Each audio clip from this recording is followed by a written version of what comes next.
좋은 날입니다. 오늘도 말씀 안에 승리하는 하루 되시기를 기도하겠습니다. 오늘 생명의 산 본문은 잠언 17장 13절부터 28절입니다. 오늘 본문에서는 지혜를 따라 구원받는 삶을 살아가는 모습을 도전하고 악을 행하며 심판받을 삶을 살아가는 모습을 경계하고 교훈을 나눕니다. 하나님께서 이 구절들을 통해 무엇을 말씀하시는지 살펴보도록 하겠습니다. 13절부터 14절입니다. 누구든지 악으로 손을 갚으면 악이 그 집을 떠나지 아니하리라. 다투는 시작은 둑에서 물이 새는 것 같은즉 싸움이 일어나기 전에 시비를 그칠 것이니라. 14절에서 누구든지 악으로 손을 갚으면 악이 그 집을 떠나지 않을 것이라고 말합니다. 이는 인간 사이에서 선을 받고도 악으로 갚는 일에 관한 것에 대한 말이기도 하지만 궁극적으로 이스라엘을 애굽에서 건져주시고 제사장 나라로 세워주신 하나님의 선하심을 듣지 않고 육신의 소욕을 쫓아 악으로 살아간다면 이스라엘 안에 그 악이 떠나지 않고 심판받게 되는 모습을 말하는 것입니다. 15절에서 다툼의 원어를 보면 물리적으로 싸운다라는 의미도 있지만 법적으로 싸우고 재판하는 것을 뜻하기도 합니다. 그래서 여기서 말하는 다툼은 무엇이 진리이고 비진리인지를 재판하는 것으로 마귀의 관계로 인해 말씀을 온전히 믿지 못하고 육신의 소욕에 이끌리며 시작되는 갈등을 뜻합니다. 이 갈등이 시작되면 둑에서 물이 새는 것 같아 걷잡을 수 없이 커지고 진리의 기준을 무너뜨리기 때문에 그런 갈등이 있기 전에 미리 진리에 확고히 서 있어야 한다고 도전하는 것입니다. 15절부터 16절입니다. 악인을 의롭다 하고 의인을 악하다 하는 이 두 사람은 다 여호와께 미움을 받느니라. 미련한 자는 무지하거늘 손의 값을 가지고 지혜를 사려 함은 어찌민고. 15절에서 말하는 악인을 의롭다 하고 의인을 악하다 하는 자들은 이스라엘의 역사 속에서 계속 나왔던 모습이었습니다. 특히 이스라엘이 멸망하기 전에는 거짓 선지자들이 진짜 선지자들을 박해하며 그러한 일을 했고 왕들도 그 일에 동참했었습니다. 나라가 진리의 말씀에 붙들려 있지 않으면 이러한 모습이 역사 속에서 반드시 일어날 것이기 때문에 솔로몬은 계속해서 경계하며 하나님의 미움을 받게 될 것이라고 경고하는 것입니다. 16절에서 미련한 자가 손을 가지고 있는 값은 이 땅의 재물들입니다.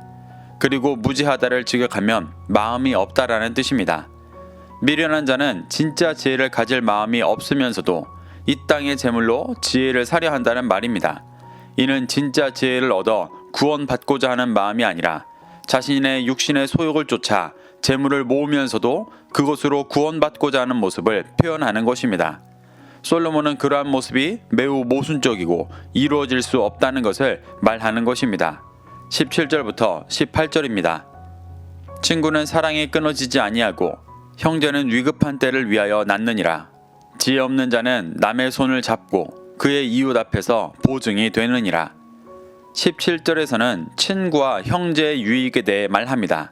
친구는 사랑이 끊어지지 않는다라는 말은 친구는 9절에서 말했던 허물을 덮어 구원으로 인도하는 사랑이 끊어지지 않는 존재라는 것을 말하는 것입니다. 그리고 위급한 때의 원어는 차라로 고난, 고통이라는 뜻으로 형제는 진리를 쫓지 못해 고난 중에 있을 때 돕고 인도하기 위해 태어난 존재라고 말하는 것입니다. 진정한 친구와 진정한 형제는 모두 구원으로 인도하는 자들임을 말하는 것입니다. 18절에서 보증이 된다는 것은 담보 잡힌다는 말로 자신에게 주신 제사장 나라로서의 기업을 사단에게 담보 잡히고 빼앗기는 것을 말하는 것입니다. 지혜로운 자는 진리를 붙잡고 자신에게 주신 기업을 붙잡아 결국 영원한 하나님의 나라를 기업으로 얻지만 지혜 없는 자는 사단에게 빼앗겨 버리는 모습을 말하며 경고하고 있는 것입니다. 19절부터 20절입니다. 다툼을 좋아하는 자는 죄과를 좋아하는 자요 자기 문을 높이는 자는 파괴를 구하는 자니라. 마음이 굽은 자는 복을 얻지 못하고 혀가 패역한 자는 재앙에 빠지느니라. 19절에서 다툼을 좋아한다는 것은 진리의 말씀을 믿고 신뢰하는 것이 아니라 끊임없이 육신의 소욕으로 의심하고 싸우는 모습을 말합니다. 그러한 다툼의 상태를 좋아하는 자는 죄를 좋아하는 자라고 말합니다. 또 자기 문을 높인다는 것은 진리를 나눠야 하는 제사장 나라의 문을 높여 아무나 진리에 들어올 수 없게 하는 교만한 모습을 말하는 것입니다. 신약 시대의 유대인들이 이방인들에게 진리를 전하는 제사장 나라가 되었어야 함에도 불구하고 오히려 이방인들을 배척하던 모습이 이와 같은 모습이었습니다. 그러한 자들은 제사장 나라로서 하나님의 구원의 일에 동참하는 것이 아니라 오히려 파괴하는 자라는 것을 말하고 있는 것입니다. 20절에서 마음이 굽었다는 것은 진리의 말씀을 믿고 좌로나 우로나 치우치지 않고 구원을 향해 나아가는 것이 아니라 이 세상의 소욕을 듣고 쫓아 이리저리 방황하는 모습을 말하는 것입니다. 그러한 자는 구원의 복을 얻지 못한다고 말합니다. 또한 혀가 패역해 진리의 말씀이 아니라 이 땅이 헛된 것을 전하는 자들 또한 구원 얻지 못하고 재앙에 빠지게 된다고 말하고 있습니다. 21절부터 22절입니다. 미련한 자를 낳는 자는 근심을 당하나니 미련한 자의 아비는 낙이 없느니라. 마음의 즐거움은 양약이라도 심령의 근심은 뼈를 마르게 하느니라. 21절에서 미련한 자를 낳았다는 말은 자녀를 미련한 자로 키웠다라는 말입니다. 자녀를 미련한 자로 키우는 자는 자녀를 말씀의 가치로 키우지 못한 자입니다. 그러한 자들은 결국 자녀로 인해 근심을 당하게 되고 아비로서 낙이 없다고 말합니다. 낙이 없다는 말은 기뻐하고 즐거워할 일이 없다는 것입니다. 제사장 나라로서 가장 기쁘고 즐거운 일은 하나님 나라에 잃어버린 양이 돌아오게 하는 것입니다. 그런데 자녀에게조차 말씀의 가치를 전해주지 못하고 미련한 자로 키우는 아비는 천국의 기쁨을 누릴 수 없다고 말하며 자녀를 진리로 양육해야 한다고 도전하고 있는 것입니다. 22절에서 양약은 선하다, 즐겁다, 잘하다라는 뜻의 야타브와 치료하다라는 뜻의 게하, 이 두 단어로 이루어져 있습니다. 그래서 양약은 치료를 잘하다라고 해석할 수 있습니다.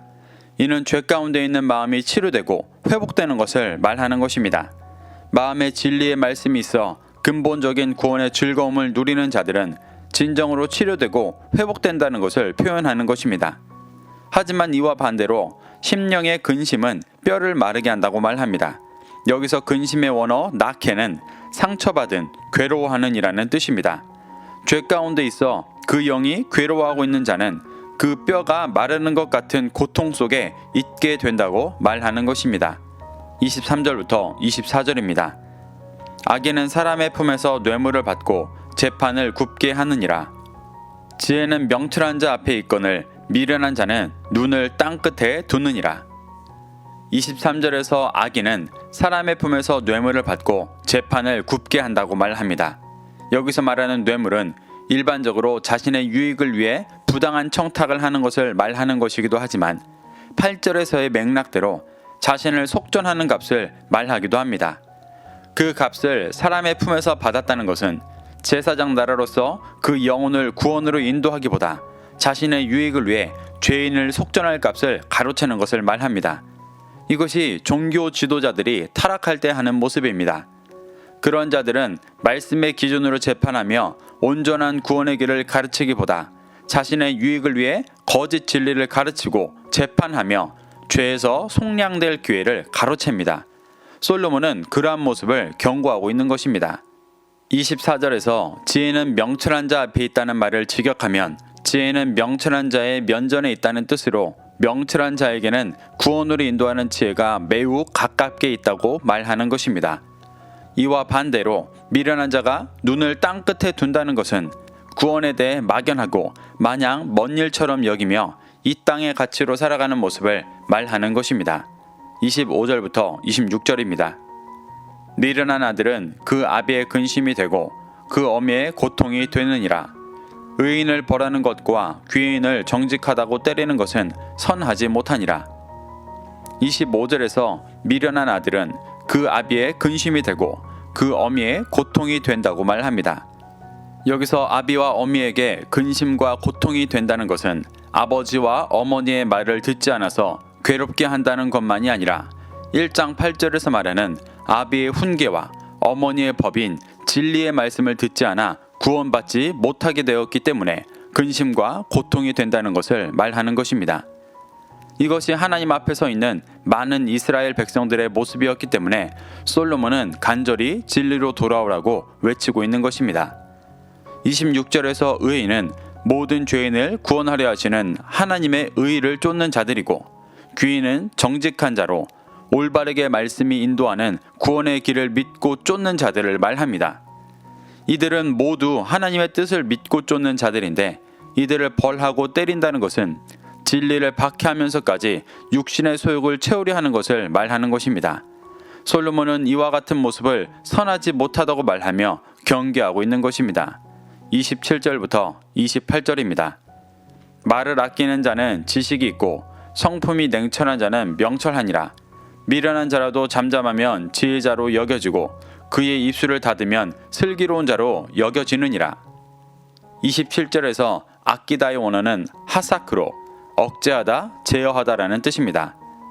잠언 10장 19절에서는 제어하다라고 쓰였는데, 이 구절을 보면 말을 아낀다는 것의 뉘앙스가 무엇인지 조금 더 쉽게 이해할 수 있습니다. 말을 아낀다라는 말은 죄를 만드는 육신의 소리를 제어하고 진리를 말하라는 뜻입니다. 그러한 자는 하나님의 참된 지식이 있는 자라고 말하는 것입니다. 또 성품이 냉철한 자에서 냉철한의 원어는 카르로 조용한, 침착한 이라는 뜻도 있습니다. 성품이 침착하다는 건 역시 세상의 풍조를 따라 육신의 소리를 내는 것이 아니라 잠잠히 하나님의 말씀 안에 거하며 진리를 전하는 것을 말하는 것입니다. 28절에서 미련한 자라도 잠잠하면 지혜로운 자로 여겨진다는 것과 입술을 닫으면 슬기로운 자로 여긴다는 말 또한 27절의 맥락과 같이 육신의 소리를 내지 않는다면 지혜로운 자와 슬기로운 자로 여겨진다고 말하는 것입니다. 이는 적극적으로 표현하면 육신의 소리를 내지 말고 진리를 말해 구원에 이르는 지혜로운 자와 슬기로운 자가 되라고 도전하는 것입니다. 솔로몬은 이렇게 지혜를 따라 구원받는 삶을 살아가는 모습을 도전하고 악을 행하며 심판받을 삶을 경계하는 교훈들을 나눕니다. 우리도 이 말씀을 교훈 삼아 하나님의 지혜를 쫓지 않는 어리석은 모습을 보게 된다면 회개하고 돌이켜 진리의 말씀으로 충만하게 되고 구원을 이루어가게 되시기를 축복합니다. 오늘도 이 말씀을 심령에 새겨 승리하는 하루 되시기를 기도하겠습니다.